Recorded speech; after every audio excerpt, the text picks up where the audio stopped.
Assalamualaikum warahmatullahi wabarakatuh. Sebelumnya perkenalkan nama saya Irfa Rayendra dengan NIM 2122294 dan juga saya berasal dari PAI 5H dan dosen pengampu saya adalah Dr. Elvi Rahmi MA. Maksud saya membuat video ini adalah untuk menyebarkan atau untuk memberitahukan pengetahuan saya mengenai apa yang dimaksud dengan kurikulum dan apa yang menjadi penyebab terjadinya pengembangan kurikulum tersebut. Baiklah, sebelum itu kita perlu mengetahui pengertian kurikulum. Pengertian kurikulum ini pada dasarnya kita perlu mengetahui dari segi etimologi dan juga dari segi terminologi. Dari segi etimologi, kurikulum ini berasal dari bahasa Latin, yaitu kurir, yang artinya pelari, atau curere, yang bisa juga diartikan sebagai tempat berlari. Nah, kita sudah mengetahui bahwasanya dari segi etimologi berasal dari kata kurir yang artinya pelari dan curere yang artinya tempat berlari. Sekarang kita perlu mengetahuinya secara terminologi. Secara terminologi sendiri, kurikulum ini bisa dikatakan sebagai sejumlah pengetahuan atau mata pelajaran yang harus diraih, dicapai, atau diambil oleh peserta didik tersebut untuk mencapai tujuan pendidikan atau kompetensi yang telah ditetapkan oleh kurikulum tersebut.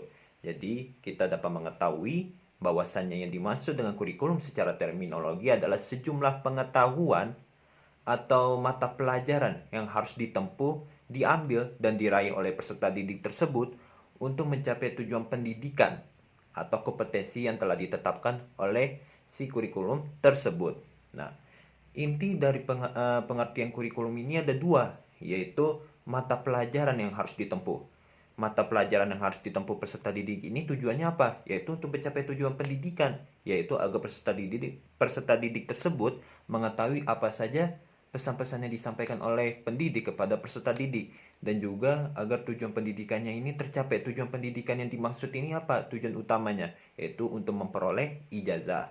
Maka dari itu, agar peserta didik maka dari itu, untuk mengetahui kemampuan-kemampuan dari peserta didik tersebut diujilah melalui sebuah tes.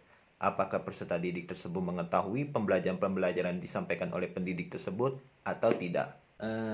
Baiklah, sekarang kita masuk kepada penyebab terjadinya pengembangan kurikulum tersebut. Nah, poin yang kedua. Penyebab terjadinya pengembangan kurikulum. Pada dasarnya saya membaginya menjadi 3 pembahasan atau 3 penyebab terjadinya pengembangan kurikulum tersebut, yaitu karena politik, karena pembangunan negara, dan karena psikologi. Karena politik. Apa yang menyebabkan terjadinya pengembangan kurikulum karena politik? Karena pada dasarnya setiap bergantinya kepemimpinan otomatis berganti pula wewenang yang dijalankan oleh si pemerintah tersebut.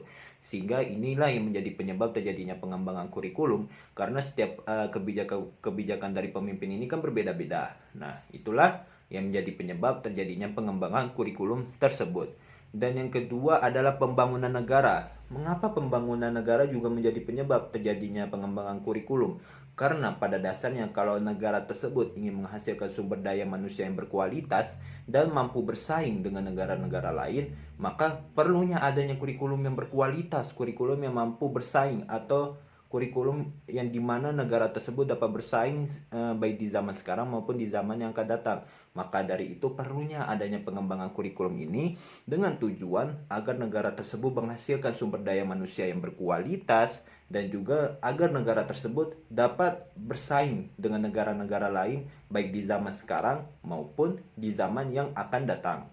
Nah, selanjutnya kita masuk kepada faktor yang ketiga adalah psikologi. Mengapa psikologi ini menjadi penyebab terjadinya pengembangan kurikulum? Karena pada dasarnya kan di dalam psikologi ini kan membahas aspek tentang aspek perkembangan individu. Makanya psikologi ini juga termasuk menjadi penyebab terjadinya perkembangan kurikulum, karena dengan adanya psikologi ini menjadi dasar untuk agar peserta didik tersebut dapat berkembang secara maksimal. Nah, itulah pembahasan saya mengenai pengertian kurikulum dan juga faktor penyebab kurikulum. Jadi dapat disimpulkan dari seluruh pembahasan saya mengenai pengertian kurikulum dan juga penyebab terjadinya pengembangan kurikulum, dapat saya simpulkan bahwasanya yang dimaksud dengan kurikulum ini adalah sejumlah pengetahuan atau mata pelajaran yang harus diambil atau dicapai atau diraih oleh peserta didik tersebut untuk mencapai tujuan pendidikan atau kompetensi yang telah ditetapkan oleh kurikulum tersebut. Dan juga tadi ada 3 faktor yang menjadi penyebab terjadinya pengembangan kurikulum, yaitu karena politik, karena kemajuan negara, dan juga karena psikologi. Mungkin itu saja yang dapat saya sampaikan mengenai pemahaman saya tentang kurikulum dan juga penyebab terjadinya pengembangan kurikulum. Bila ada salah kata maupun perbuatan, mohon dimaafkan. Wabillahi taufiq wa hidayah. Wassalamualaikum warahmatullahi wabarakatuh.